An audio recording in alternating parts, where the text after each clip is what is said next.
Hi hello नमस्कार. आज आहे हरतालिका व्रत, म्हणून मी तुम्हाला हरतालिका व्रताबद्दल छोटीशी कहाणी सांगते.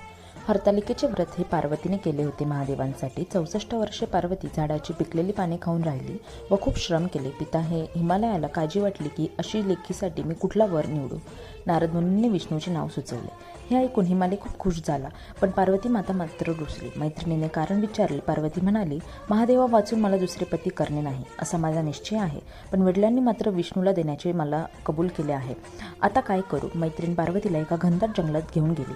तिकडे एका गुहेमध्ये पार्वतीने महादेवाची लिंगरूपी स्थापना केली.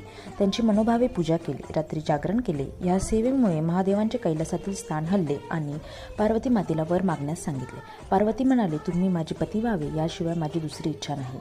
महादेवांनी वर मान्य केला आणि ते गुप्त झाले. हा दिवस होता भाद्रपद शुद्ध तृतीयेचा. दुसऱ्या दिवशी पार्वतीने व्रतपूजा विसर्जित केली. तेवढ्यात तिकडे हिमालय आले.